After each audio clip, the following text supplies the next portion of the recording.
차디찬 감옥에서 죽음을 얼마 앞두지 않은 인생의 선배이자 삶의 길라잡이가 되었던 한 사람이 너무나도 아끼고 사랑하는 동력자이자 자신의 삶을 닮아 걸어가는 인생의 후배에게 정성과 온 진심을 담아 편지를 쓰고 있습니다. 죽음은 그를 향해 달려오고 있지만 사랑하는 후배에게 자신의 삶을 통해 깨닫고 고백했던 것과 또 아비의 심정으로 걱정되고 조심해야 할 모든 것을 담아 인생의 엑기스로 이 편지를 적고 있습니다. 그 편지가 바로 오늘 우리가 함께 읽은 디모데 후서입니다. 옥중에 있던 바울은 늘 동역하며 아들과 같이 사랑하고 아끼던 디모데에게 자신의 삶으로 경건한 신앙의 본질을 전수하고 있습니다. 그 복음의 정수는 어떤 경우에라도 예수 그리스도로 인한 기독교의 전통을 사수하기를 관건하고 있고 또 온전한 경건과 정결함에 대한 표대를 알려주고 있습니다. 또 예수 그리스도를 주로 시인하는 자가 걸어가야 할 구체적인 삶의 모습과 사역의 사명에 대해서 전하고 있습니다. 바울이 디모데를 향한 뜨거운 마음으로 적어 내려간 이 서신은 마치 예수 그리스도의 참된 제자로 그 누구보다 이 제자도의 길을 부단히 노력하며 살아낸 한 선배 제자가 그 길의 끝에 서서 이제 막 제자도의 길을 걷기 시작하는 이 사랑하는 청년 제자에게, 후배 제자에게 여러 실패와 경험을 통해 얻게 된 제자도의 정도의 길을 안내해 주고 있는 듯 보입니다. 그리고 그 바른 제자도의 삶의 모습으로 사랑하는 동역자를 예수 그리스도의 제자로, 사역자로, 또한 그리스도인으로, 신앙인으로 바르게 세워질 수 있도록 돕고 있는 것입니다. 디모데후서 2장은 특별히 이 후반부에는 바울이 사랑하는 디모데에게 복음의 사명을 가진 사역자, 또 그리스도인, 즉 예수님을 따르고 닮아가는 자가 갖춰야 할 거룩성과 온유함에 대해서 말씀을 하고 있습니다. 그리고 그 거룩성과 온유함을 살아내야 할 이유에 대해 오늘 우리가 함께 읽었던 22절 앞절인 21절을 통해 분명하게 밝히고 있습니다. 21절 말씀입니다. 그러므로 누구든지 이런 것에서 자기를 깨끗하게 하면 기 쓰는 그릇이 되어 거룩하고 주인의 쓰심에 합당하며 모든 선한 일에 준비함이 되리라. 아멘. 그 이유는 바로 거룩하여져서 주인이 쓰심에 합당하게 되기 위함입니다. 바울은 디모데의 의나 도덕성이나 또 그 도덕의 성장이나 또 삶과 신앙의 도약을 위해 이 서신을 그리고 오늘 말씀을 전하고 있지 않습니다. 디모데와 이 말씀을 읽는 모든 그리스도인들이 삶의 주인이신 예수 그리스도께서 사용하시기에 합당하게 준비되고 또 선한 일에 쓰임받기 위해서 또 그런 쓰임받는 자로 나아가기 위하는 그 마음으로 이 편지를, 오늘 말씀을 우리에게 전하고 있는 것입니다. 오늘 21절에 이야기하고 있는 거룩하고 라는 이 단어는 세상과 구별된다, 또 성별되어 하나님께 속한다 라는 의미가 있습니다. 이 거룩하고의 원어는 능동형이 아닌 수동형으로 쓰여 있습니다. 이것이 말하는 것이 무엇일까요? 거룩해지는 것, 구별되어지는 것, 하나님께 성별되어지는 것이 내가 할 수 있는 것이 아니라 하나님이 하셔야 하는 것이라는 것입니다. 엄밀히 말해 거룩하여 예수님께 속해지는 것은 우리의 힘이 아니라 전적으로 하나님께 맡길 때 하나님의 역사로 가능해지는 것입니다. 또 이어지는 주인의 쓰임에 합당하며 라는 이 문장에서 우리는 쓰심이라는 단어의 원어를 살펴볼 필요가 있습니다. 이 원어는 이용하다라는 직설적인 뜻이 강한 단어입니다. 즉 삶의 주인이신 예수님께서 그의 선한 일에 잘 사용할 수 있도록 우리 입장에서는 이용당할 수 있도록 준비되어야 한다는 것이죠. 거룩함으로 예수님께 온전히 속해지는 것, 그 예수님께 속해짐으로 모든 것을 맡긴 전적 위임자로, 전적 위탁자로 예수님의 선한 일에 쓰임받는 인생이 된다는 것, 이 얼마나 아름다운 인생입니까? 그리고 그런 인생이 바로 우리가 계속해서 나누고 있는 제자도의 인생입니다. 전 인격을 예수님께 맡긴 인생으로 살아가며 그 예수님을 따라 닮아가서 결국 그분께 쓰임받는 인생이 바로 제자도의 인생인 것입니다. 사랑하는 여러분, 여러분은 예수님께 전인격을 맡겨드리는 삶을 통해 거룩해지고 또 그 거룩함을 경험해서 그분의 선한 일에 쓰임받고 싶지 않으십니까? 정말 전적으로 주님께 맡긴 인생이 되어 예수님의 구속의 역사의 한 페이지를 그 페이지에 귀하게 쓰임받는 인생이 되고 싶지 않으십니까? 여러분을 보면 다른 사람들이 야, 저 사람만 보면 예수님의 역사하시는 게 보여, 하나님이 살아계시는 게 느껴져 라는 이야기를 듣고 싶은 그러한 인생을, 그러한 사람으로 살아가고 싶지 않으십니까? 저는 너무너무 그런 삶을 살아가고 싶고 또 그런 삶을 열망합니다. 한번 사는 인생, 주님의 영광을 위해 멋지게 내 인생이 쓰임받기를 소망합니다. 이 얼마나 값지고 멋진 인생이겠습니까? 사랑하는 여러분, 우리의 인생이 그 어떤 소망보다 온전히 주님께 맡겨드리는 소망이 넘쳐나는, 또 제자도의 그 갈망이 넘쳐나는 귀한 삶이 되시길 소망합니다.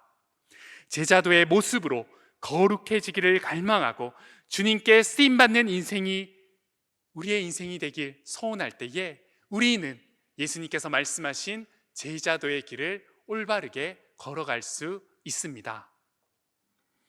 그렇다면 그런 쓰임받는 인생, 제자도의 삶을 살아내기 위해 우리의 모습은 어떻게 준비되어야 할까요? 특별히 오늘 말씀 22절은 그것을 구체적으로 정확하게 말씀해 주고 있습니다. 바울은 예수님을 따르는 삶과 복음의 삶을 살아내려면 청년의 정욕을 피하라 라고 말하고 있습니다. 바울이 피하라고 말하는 이 정욕은 무엇일까요? 정욕의 사전적인 의미는 아주 강한 욕구이자 또 쾌락을 추구하는 무절제하고 감각적인 욕구라고 이야기하고 있습니다. 이러한 정욕은 종류가 다양합니다.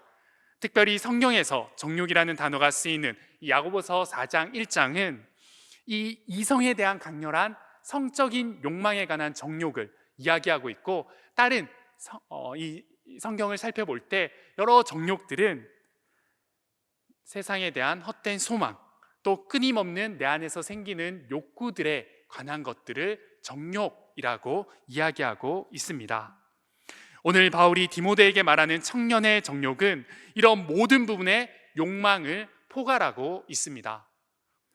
단순히 성적인 욕망만을 말하는 것이 아니라 청년의 때에 또 그리스도인으로서 보편적으로 가지게 되는 성적 욕망, 그리고 자기 주장, 쾌락, 욕심, 권력, 소유에 관한 그 모든 욕구를 포함하여 말하고 있습니다. 그리고 그 모든 것들을 피하라 라고 말하고 있습니다. 그렇다면 바울은 왜 예수 그리스도께 쓰임받는 인생이 되기 위해 청년의 정욕을 피하라고 말하고 있는 걸까요?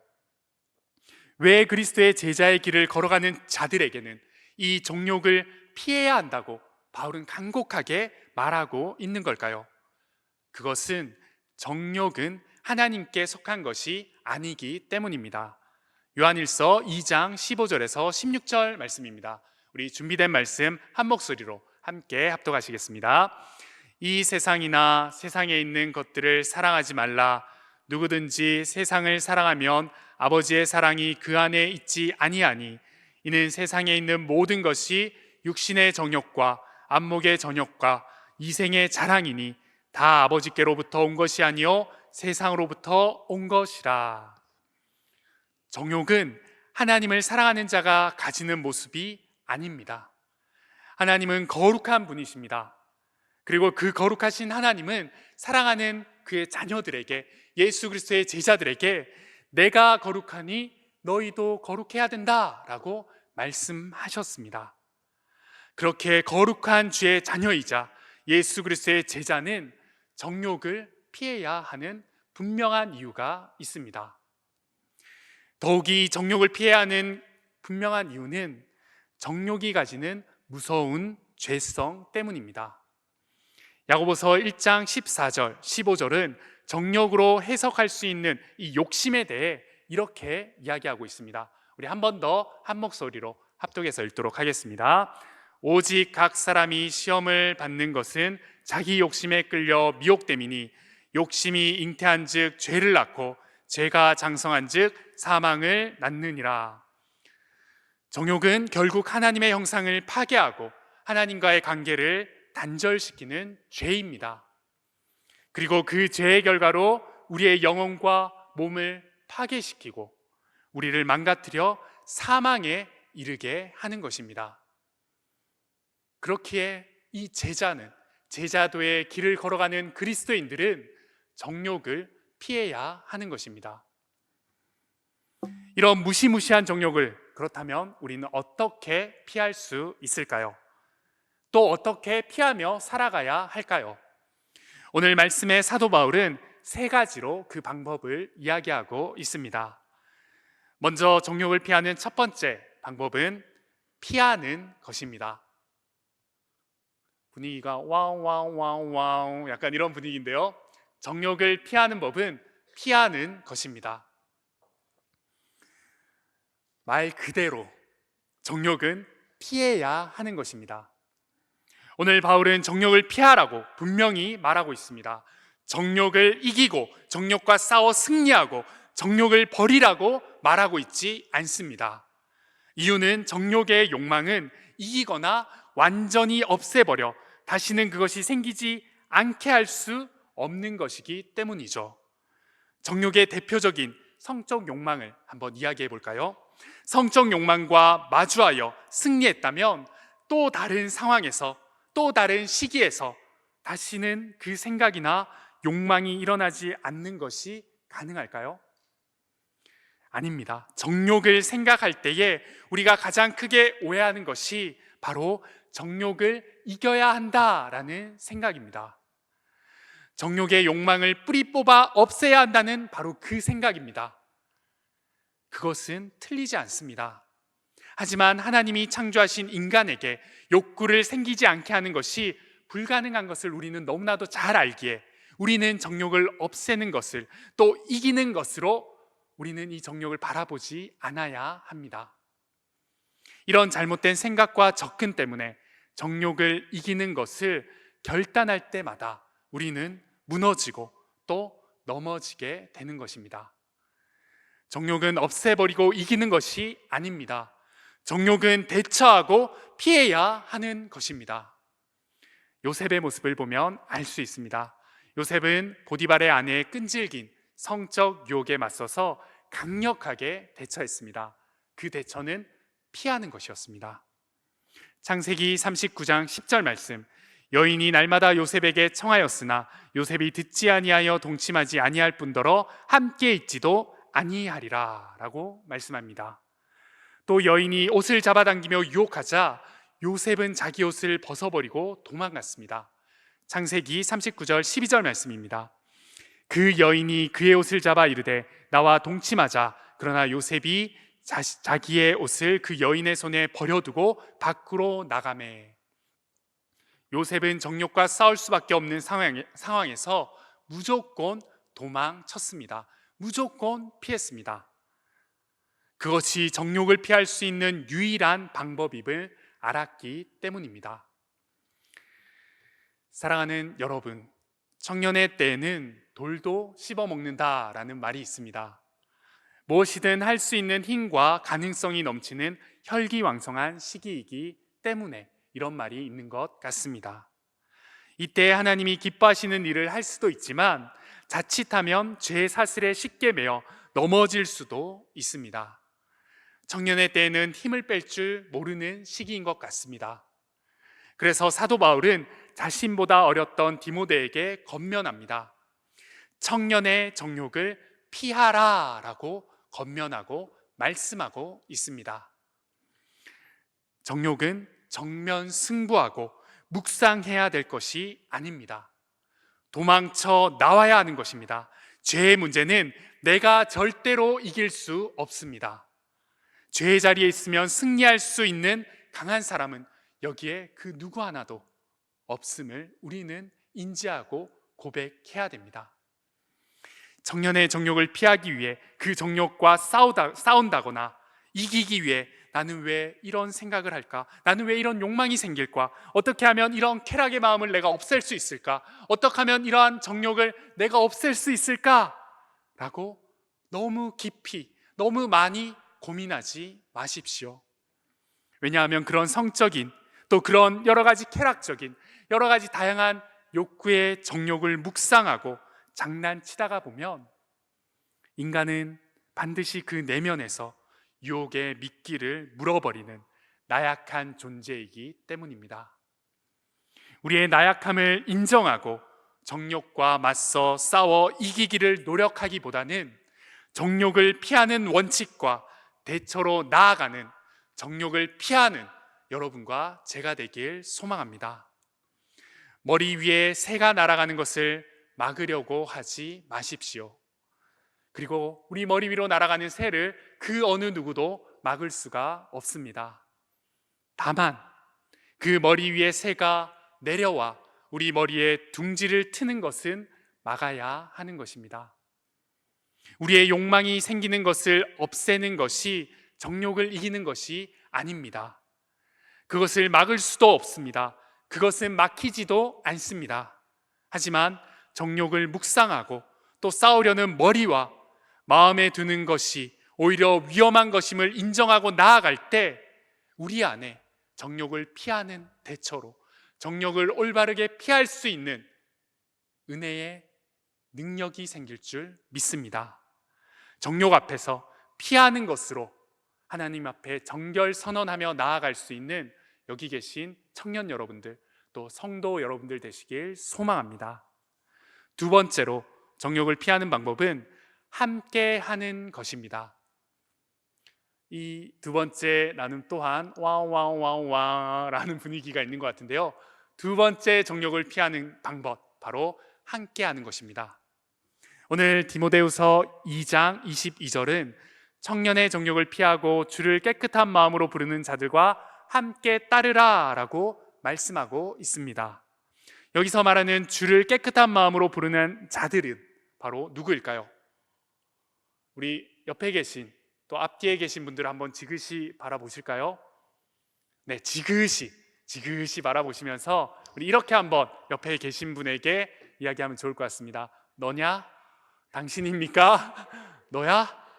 네, 이 한마디만 한번 지그시 웃으시면서 던지시면 좋을 것 같습니다. 네, 바울은 오늘 정욕을 피하고 믿음의 동역자들과 함께하라고 말하고 있습니다. 이것이 바로 정욕을 피하는 중요한 방법이라고 선포하고 있는 것이죠. 정욕을 피하는 방법에 왜 믿음의 동역자들과 함께하는 것이 중요할까요? 죄로부터 피하고 도망치는 일은 결코 쉽지 않습니다. 또 돌아가고 싶은 마음도 생깁니다. 죄는 늘 달콤하기 때문입니다. 그래서 그 죄성에 우리는 쉽게 중독되어집니다. 오늘날 많은 청년들이 도파민 중독 상태에 빠져 있는 것 같습니다. 자신을 즐겁게 만들어주는 것과 자극적인 것에 중독되어 우리는 살아가고 있는 시대인 것 같습니다. 그래서 세상과 구별되지 못한 삶을 살아가기도 하는 것 같습니다. 그리고 사단은 계속해서 그런 우리에게 죄성을 합리화시키고 동시에 우리 스스로 정죄하게 만들어서 무너뜨리게 만듭니다. 이런 내가 무엇을 할 수 있겠어? 이런 내가 또 무너졌는데 다시 어떻게 하나님 앞으로 나아갈 수 있겠어? 라는 그러한 정죄함으로 우리를 계속해서 무너뜨리는 것이죠. 신앙의 자존감이 바닥을 치게 만드는 것, 또 우리가 더 이상 하나님의 십자가, 예수 그리스도의 그 십자가 앞으로 나아갈 수 없게 만드는 것이 바로 이 죄가 가진 죄성과 이 죄가 가진 우리 스스로를 정죄케 하는 결과인 것입니다. 믿음의 동력자들과 함께할 때 우리는 그 스스로의 정죄와 우리의 죄성에 무너진 그 무릎 앞에서 믿음의 동력자들의 손을 잡고 일어설 수 있는 힘이 생깁니다. 오늘 말씀의 이 현대인의 성경은 이렇게 번역하고 있습니다. 주님을 깨끗한 마음으로 부르는 사람들과 함께라고 번역하고 있습니다. 새번역 성경은 깨끗한 마음으로 주님을 찾는 사람들과 함께라고 번역하고 있습니다. 이 깨끗한 마음으로 주님을 찾는 이 사람들과 함께할 때 우리는 정욕에서 승리할 수 있는 것입니다. 우리에게 익숙한 아프리카의 한 속담 중에 빨리 가려면 혼자 가고 또 멀리 가려면 함께 가라라는 속담이 있습니다. 이것은 삶의 여정 앞에서 혼자 걸어가는 것보다 누군가와 함께 할 때 그 생기는 큰 힘에 대해서 이야기하는 속담입니다. 이 말이 제자도의 길을 걷는 우리에게도 큰 공감이 되는 것 같습니다.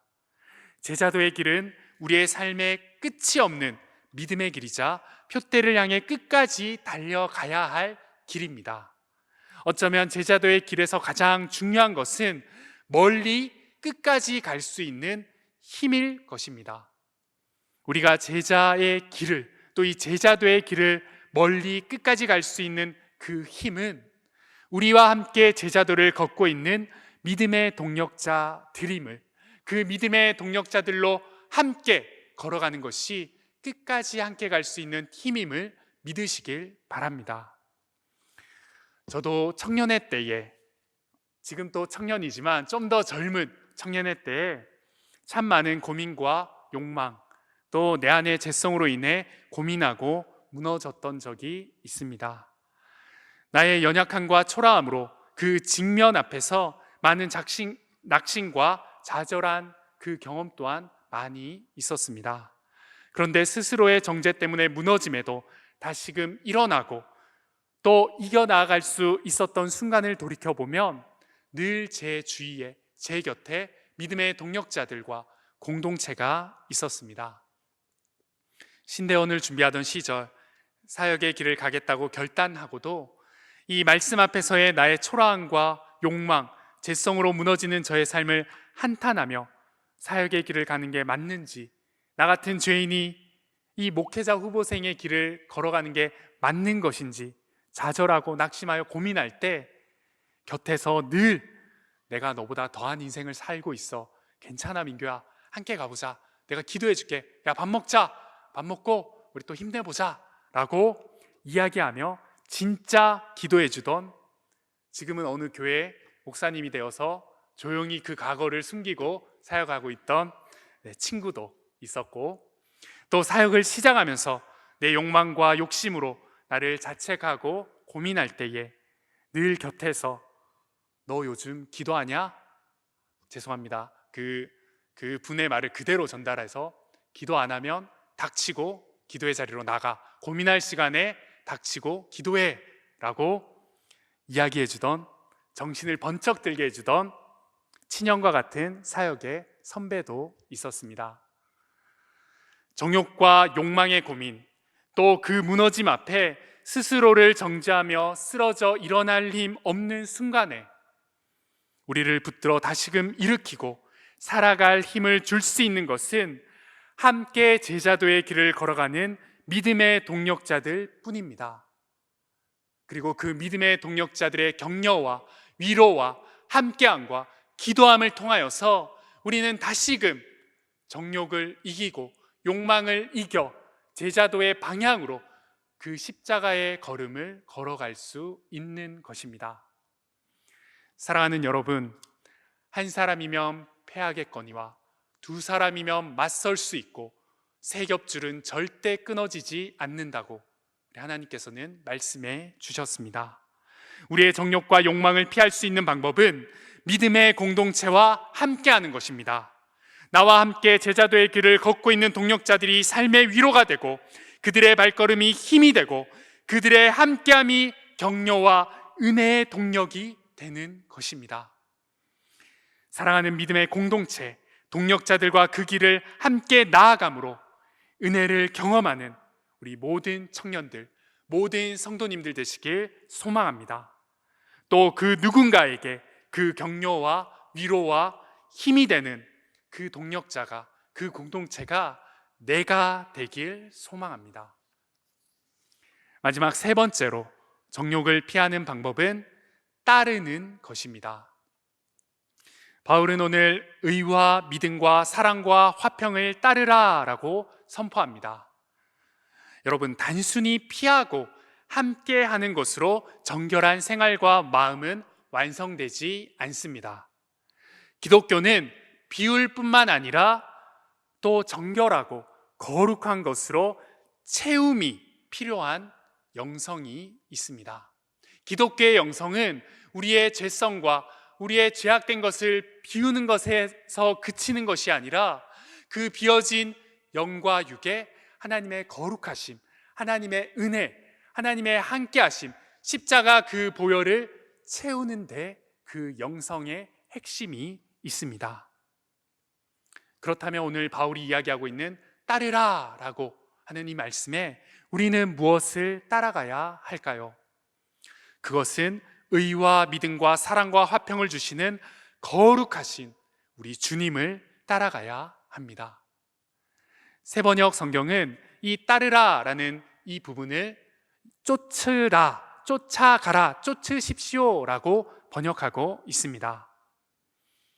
여러분은 무엇을 쫓고 살아가고 계십니까? 여러분의 삶은 무엇을 쫓고 계십니까? 여러분의 삶은 무엇을 따라가고 있습니까? 세상의 기준과 세상의 기쁨을 따르고 쫓고 있지는 않으십니까?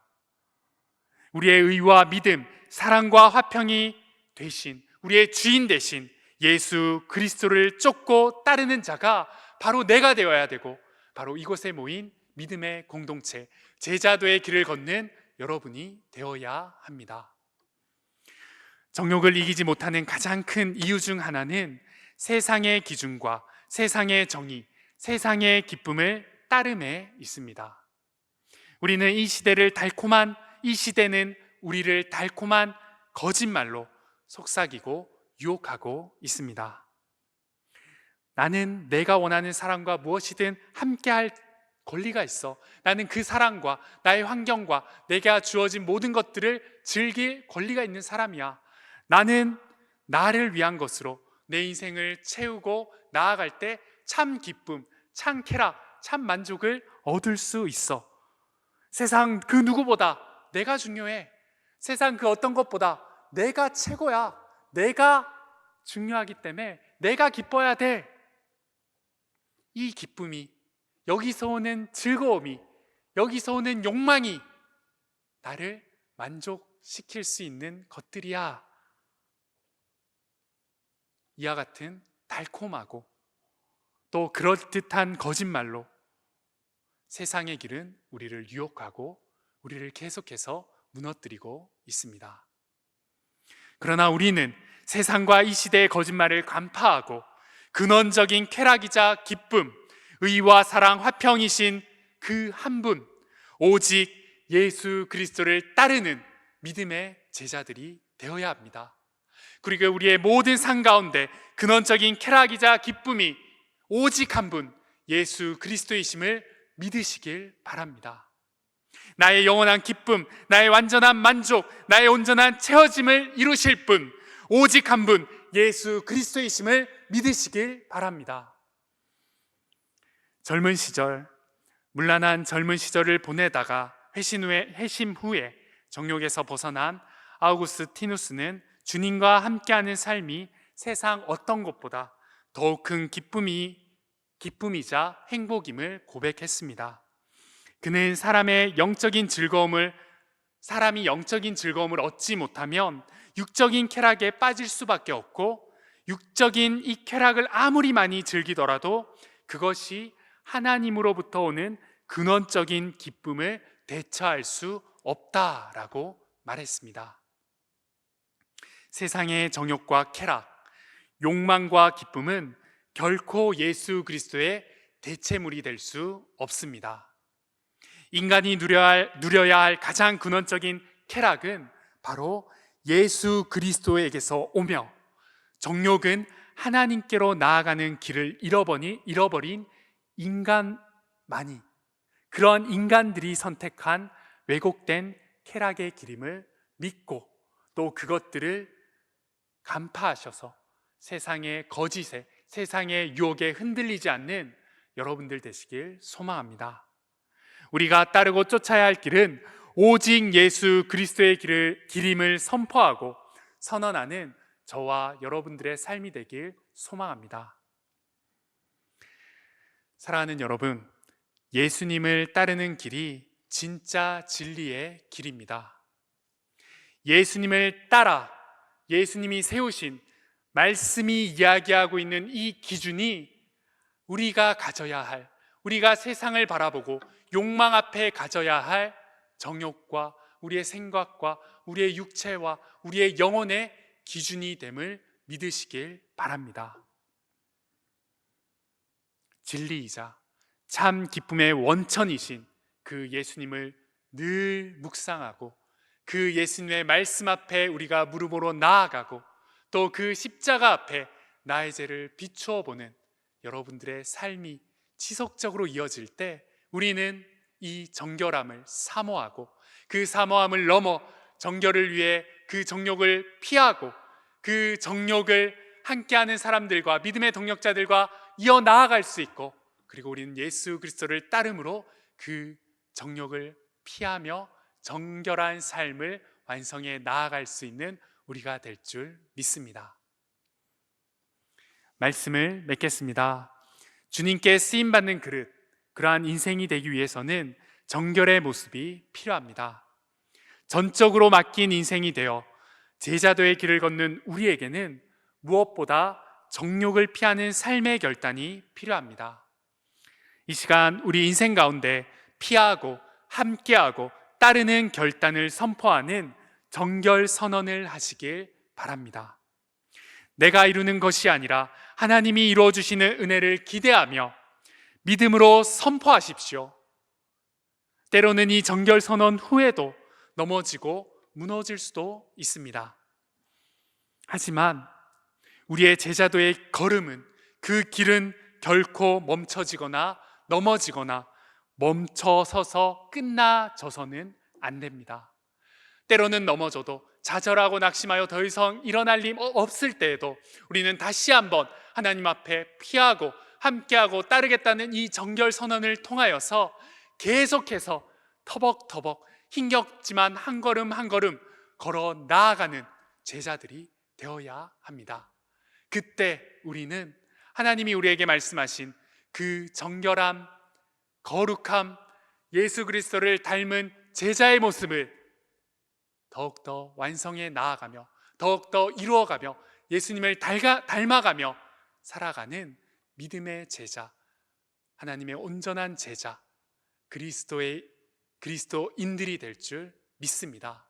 우리의 삶 가운데 이 정결 선언이 끊이지 않는 삶이 될 수 있도록 늘 하나님 앞에 나아가고 선포하시는 저와 여러분들 되시길 간절히 소망합니다.